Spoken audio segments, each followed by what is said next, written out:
This video is for employees in the Civil Service Retirement System. It explains the CSRS retirement eligibility requirements and shows how you can estimate what your own CSRS retirement benefit will be depending on how much service you have and the age you retire. CSRS provides what is called a defined benefit. This type of benefit is based on a formula that uses your average salary and your total creditable service, including your federal civilian service, your active duty military service if you've paid for it, and your sick leave balance at retirement.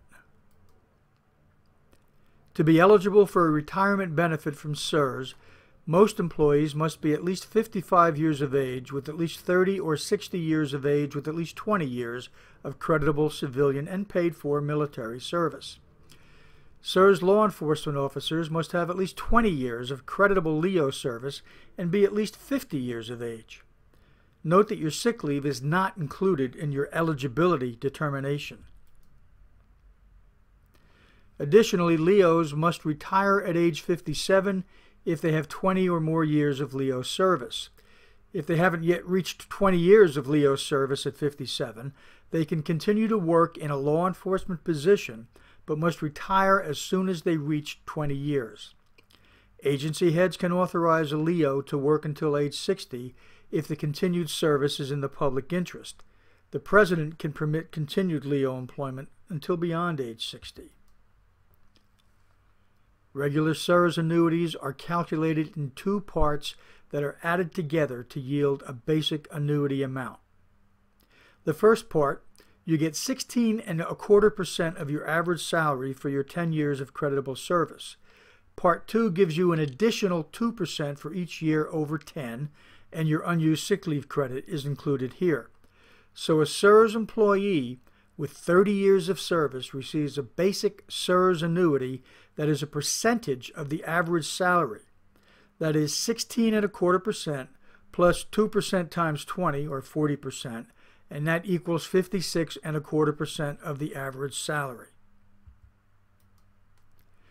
Now, the more generous formula for LEOs is compensation for the physical and psychological demands of the position. Law enforcement annuities are calculated using a different two-part formula.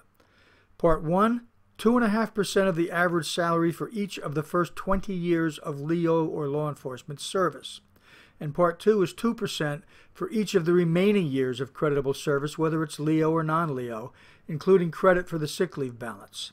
So a LEO retiring after 30 years with 20 years of creditable law enforcement service would receive 50% of the average salary for 20 years of law enforcement service and 20% of the average salary for the remaining 10 years of service, for an annuity worth a total of 70% of the average salary.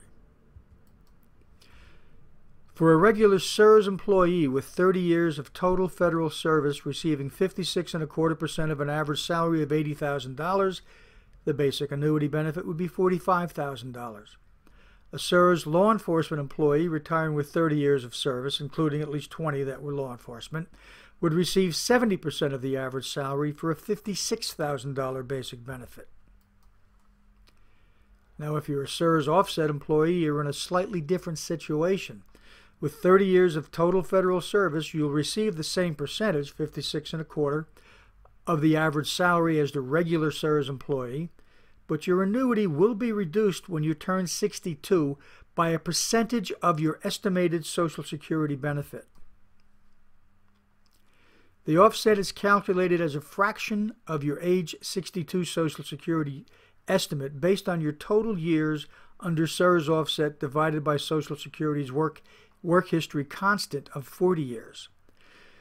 If you work for 10 years under Csrs-Offset, the offset factor will be 10 over 40, or 25%. If you work for 20 years under Csrs-Offset, it will be 20 over 40, or 50% of your estimated Social Security benefit. For example, assume 10 years and an estimated Social Security benefit of $18,900. In that case, the offset would be 25% of that amount, or $4,725.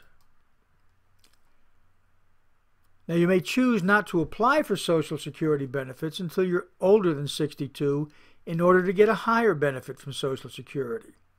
but the offset from your Csrs annuity will begin at age 62 regardless.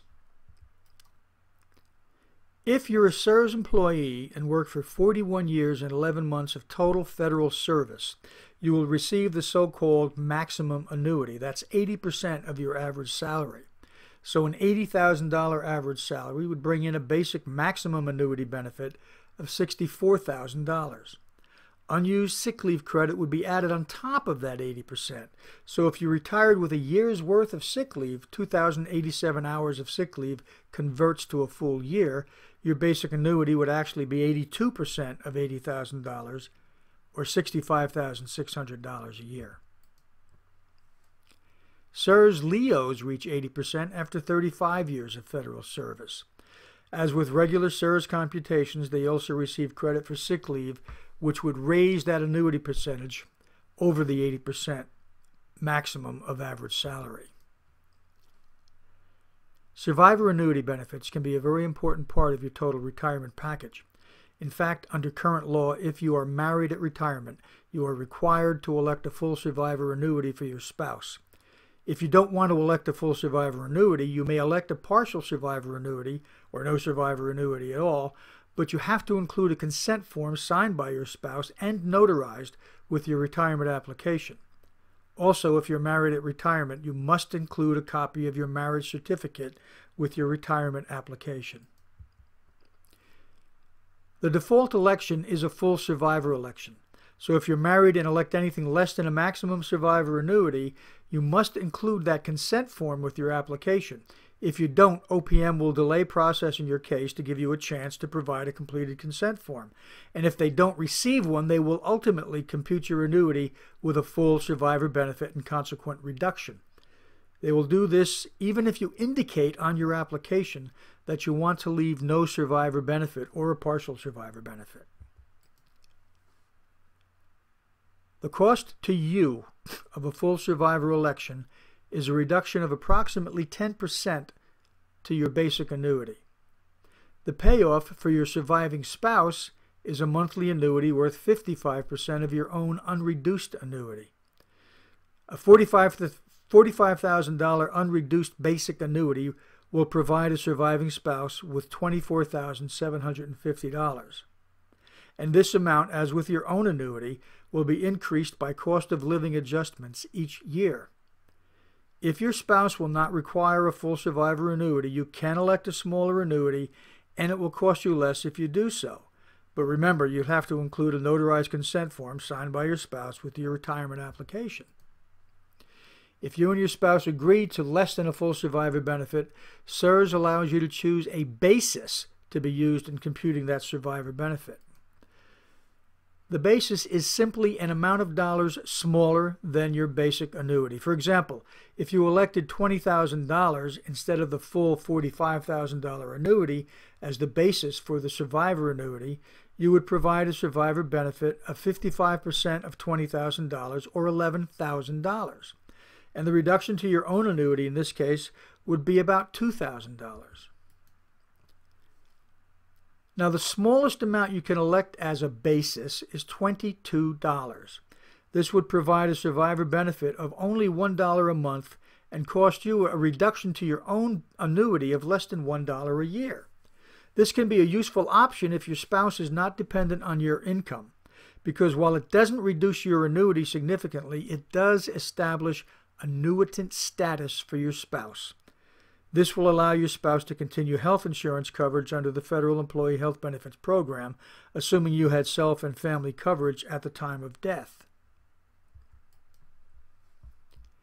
Csrs children's benefits do not require an election on your part. If you die and leave behind an eligible child, that child will receive a monthly benefit. The monthly survivor annuity benefit payable to an eligible child does not require an election on your part. An eligible child is one who is dependent on you, unmarried, and under age 18. A child who meets these three criteria would automatically be considered eligible and on application would receive a monthly survivor benefit. If the child is between 18 and 22 and a full-time student, the child will also continue to receive that benefit or be eligible to receive that benefit until age 22. if the child was disabled before age 18 and that disabling condition is expected to last for at least a year, the child will remain eligible as a surviving child and receive benefits as long as that disabling condition continues. The amount of the children's benefit is not subject to computation based on your salary or annuity. It is an amount fixed each year by Congress. It's the same benefit for all child survivors of deceased CSRS employees and annuitants. For 2014, the rates are $501 for an orphan who has lost one parent, $602 a month for an orphan who has lost both parents. Now, to qualify for a disability annuity under CSRS, the employee must be disabled such that he cannot successfully perform his current job. OPM makes this determination based on records submitted by the employee and the employee's agency and pays about 40% of the average salary in annuity. Csrs-Offset employees who apply for a CSRS disability annuity must also apply for Social Security disability benefits. That's about it for the eligibility rules and the computation formula for your CSRS retirement, whether you're a regular CSRS, Csrs-Offset, or CSRS-Leo. In addition to your basic annuity, however, your total retirement benefits package may also include health insurance under the Federal Employee Health Benefits Program, life insurance under the Federal Employee Group Life Insurance Program, federal long-term care insurance, dental and/or vision insurance under the Federal Employee Dental and Vision Insurance Program, Medicare A and B at age 65, and finally, Social Security, especially if you're Csrs-Offset. To be eligible to continue your coverage under the Federal Employee Health Benefits Program, or FEHB, you must have 5 years of continuous coverage as of the date of your separation for retirement. You must also be retiring on an immediate annuity and be covered on the date of separation for retirement. TRICARE coverage counts towards the 5-year requirement for FEHB, but employees must have coverage under FEHB on the day they retire. So most TRICARE covered employees who actually want FEHB coverage in retirement will sign up for FEHB at the very latest at the last open season before retiring. Premiums for health insurance will be the same after you retire as before, and retirees will be able to make the same changes during open season as employees. For life insurance, to continue your coverage under the Federal Employee Life Insurance Program, you need 5 years of continuous coverage as of the date of your separation for retirement, and you must be retiring on an immediate annuity. Now, if you have long-term care coverage and you want it to continue, you'll have to notify your carrier in advance of your retirement date so you can pay premiums directly to them while you're on interim pay. If you have dental or vision coverage under FedVIP, you can continue that into retirement. There's no 5-year requirement for eligibility. In fact, you can even pick it up after you retire. For Medicare A and B, you'll be eligible at age 65 and you can sign up for coverage at that time. The OPM website and your FEHB provider's website have information describing the relative advantages of picking up Medicare in addition to maintaining coverage under FEHB.